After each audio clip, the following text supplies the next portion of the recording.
Hi, Homework Club. This is Susan, and I'm reading Caps for Sale. And it's a tale of a peddler, some monkeys, and their monkey business.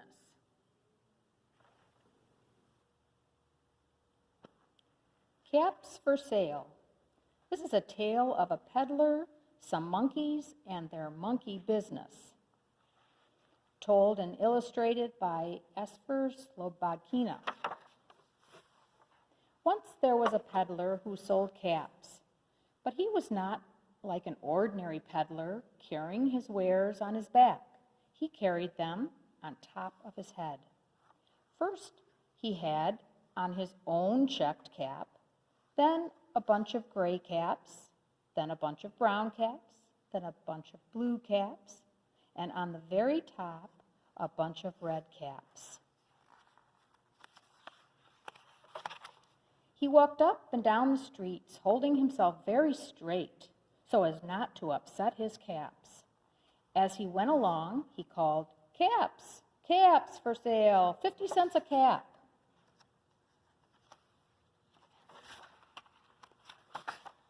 One morning, he couldn't sell any caps. He walked up the street, he walked down the street, calling, "Caps, caps for sale, 50 cents a cap." But nobody wanted any caps that morning. Nobody wanted even a red cap.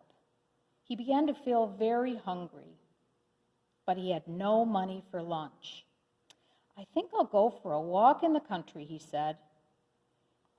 And he walked out of town slowly, slowly, so as not to upset his caps. He walked for a long time until he came to a great big tree.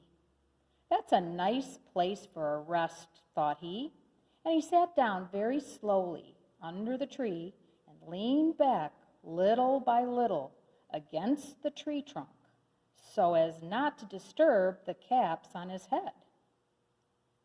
Then he put up his hand to feel if they were straight. First his own checked cap, then the gray caps, then the brown caps, then the blue caps, then the red caps on the very top. They were all there, so he went to sleep.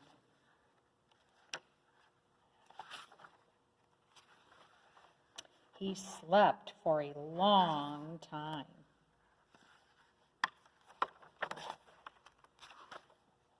When he woke up, he was refreshed and rested.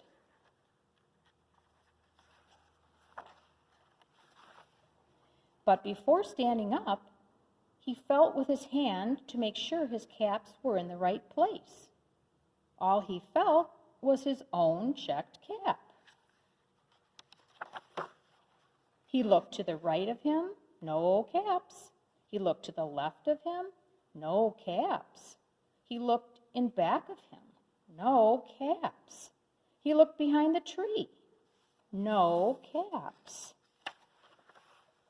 Then he looked up into the tree, and what do you think he saw?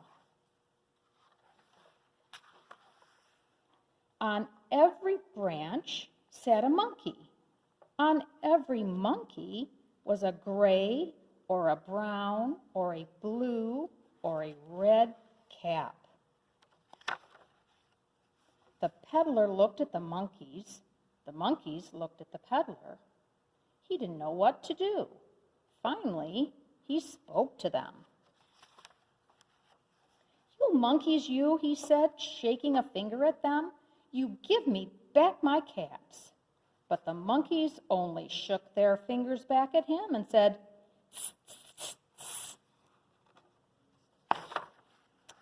This made the peddler angry, so he shook both hands at them and said, "You monkeys, you give me back my caps." But the monkeys only shook their hands back at him and said, "Tss, tss, tss, tss." Now he felt quite angry. He stamped his foot and he said, "You monkeys, you better give me back my caps." But the monkeys only stamped their feet back at him and said, "Tss, tss, tss." By the time the peddler By this time, the peddler was really very, very angry. He stamped both his feet and shouted, "You monkeys, you must give me back my caps." But the monkeys only stamped both their feet back at him and said, "Tss, tss, tss." At last he became so angry that he pulled off his own cap, threw it on the ground, and began to walk away.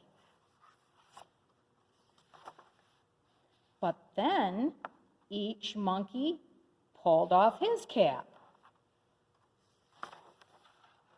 And all the gray caps, and all the brown caps, and all the blue caps, and all the red caps came flying down out of the tree. So the peddler picked up his caps and put them back on his head. First his own checked cap, then the gray caps, then the brown caps, then the blue caps, and then the red caps on the very top.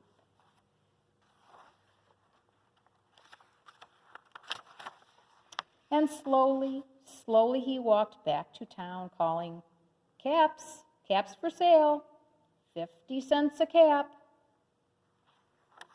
The end.